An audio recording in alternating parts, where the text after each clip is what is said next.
नमस्कार दोस्तों, EDC lecture series में आप सबका बहुत स्वागत है। दोस्तों, इस वीडियो में हम जो हमारा एन मॉसफेट्स है उसमें जो ड्रेन करंट है सैचुरेशन रीजन्स में वो कैसा होगा उसके बारे में इन डिटेल डिस्कस करने वाले हैं।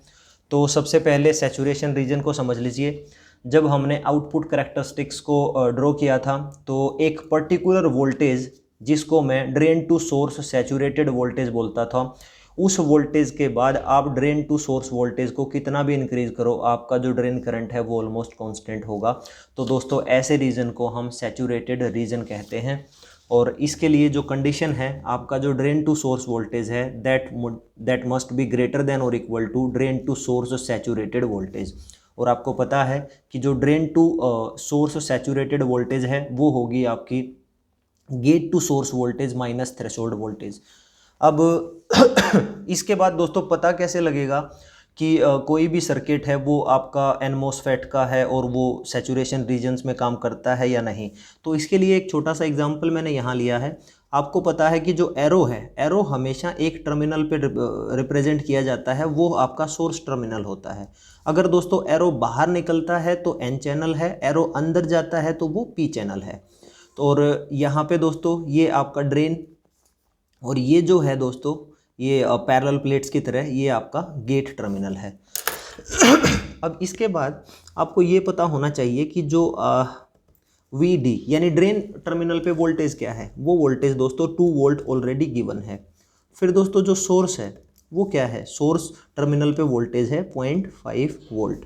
फिर दोस्तों जो गेट टर्मिनल है, क्या उस पर वोल्टेज गिवन है, यहाँ भी वोल्टेज गिवन है, दैट इज़ 1.5 वोल्ट, राइट। अब इसके बाद अगर आप VDS निकालना चाहते हो तो दोस्तों VDS होता है VD माइनस VS, और VD क्या है 2, VS क्या है 0.5, तो ये बन गया हमारा 1.5 वोल्ट। अब आप निकालना चाहते हो VGS।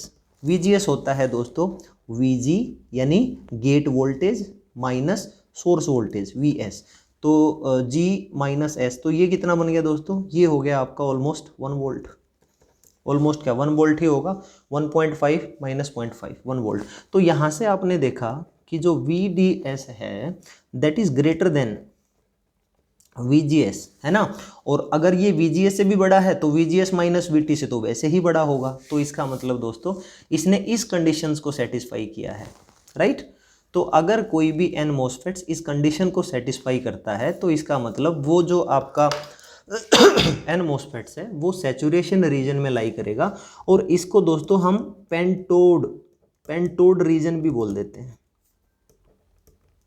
पेंटोड रीजन भी बोल देते हैं, या फिर इसको हम कांस्टेंट करंट रीजन भी बोल देते हैं, क्योंकि इसमें जो ड्रेन करंट है वो कांस्टेंट ही रहता है। सॉरी दोस्तों। अब जो नेक्स्ट है वो हम बात करते हैं ड्रेन करंट की। ड्रेन करंट की जो इक्वेशन होगी जब एन मॉसफेट्स आपका सैचुरेशन रीजन्स में काम करेगा तो वो कुछ ऐसा होगा, ID is equal to 1/2 mu of n multiply with C of x multiplied with W upon length multiplied with VGS minus VT whole square multiplied with 1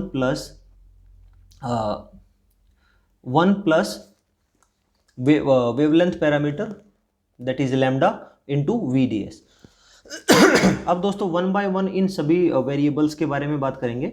mu of n क्या है, अगर आपका n मॉसफेट्स है तो channels में बहुत सारे free electrons होंगे, तो दोस्तों उस फ्री इलेक्ट्रॉन्स की मोबिलिटी जो होगी वो म्यू ऑफ n होगी। अब बात करते हैं C of x। C of x है आपका कैपेसिटेंस पर यूनिट एरिया। जो आपका गेट टर्मिनल है उस पर क्या होगा, एक मेटल प्लेट होगी। नॉर्मली वो क्या होगी, पॉलीक्रिस्टलाइन सिलिकॉन की प्लेट होगी, उसकी कुछ ना कुछ क्या होगी, कैपेसिटेंस होगी। क्योंकि हमें पता है कि जो गेट और चैनल है वो आपका एक पैरेलल प्लेट कैपेसिटर्स की तरह बिहेव करता है, उसमें जो कैपेसिटेंस पर यूनिट एरिया है वो C ऑफ x है। अब यहाँ पे जो W है वो क्या है, ये है width of the gate plate, L क्या है, length of the gate plate, VGS gate to source voltage, VT threshold voltage, right. और ये जो लैम्डा है इसे कहते हैं दोस्तों चैनल लेंथ पैरामीटर्स। क्यों, हमें पता है कि जो मॉसफेट्स की चैनल की लेंथ है वो वेरी हो सकती है, राइट। तो इस वजह से नॉर्मली इसकी वैल्यू 0 रहती है, यानी उसमें ये फैक्टर सारा हमारा 1 बन जाता है और इसको 1 से मल्टीप्लाई करेंगे तो इक्वेशंस हमारी एज इट इज़ ये रह जाएगी, राइट। तो ये एज इट इज़ इक्वेशंस है इफ़ लैम्डा इक्वल टू 0। इस केस में mu of n into C of x, इसको हम क्या करेंगे k ऑफ n, राइट। और ये पिछले वीडियो में भी एक्सप्लेन किया था। तो इनको दोस्तों हम k ऑफ n से रिप्रेजेंट कर देंगे। अब k ऑफ n एक कांस्टेंट है और जो आपका W अपॉन L जो एस्पेक्ट रेशियो होती है किसी भी मॉसफेट्स की, वो भी एक कांस्टेंट ही होती है। तो जब इन दोनों को मल्टीप्लाई करेंगे तो k n डैश एक नया कांस्टेंट बना लेंगे, राइट। अब k n डैश इन दोनों की मल्टीप्लिकेशन k n डैश से रिप्रेजेंट करा दिया। अब 1/2 भी कांस्टेंट है और ये भी कांस्टेंट है, यानी अब इन दोनों को मल्टीप्लाई करके एक नया कांस्टेंट असाइन कर सकते हैं, that would be equal to k, right. तो ये आपका k आ गया। तो फाइनली ये होती है आपकी drain current equation in saturation region. तो इसमें आपने देखा कि जो ड्रेन करंट है वो क्या होगा, वो पैराबोलिक वेरिएशन शो करेगा with respect to gate to source voltage. और ये जो ड्रेन करंट है ये आपका ड्रेन टू सोर्स वोल्टेज पे डिपेंड ही नहीं करेगा, राइट।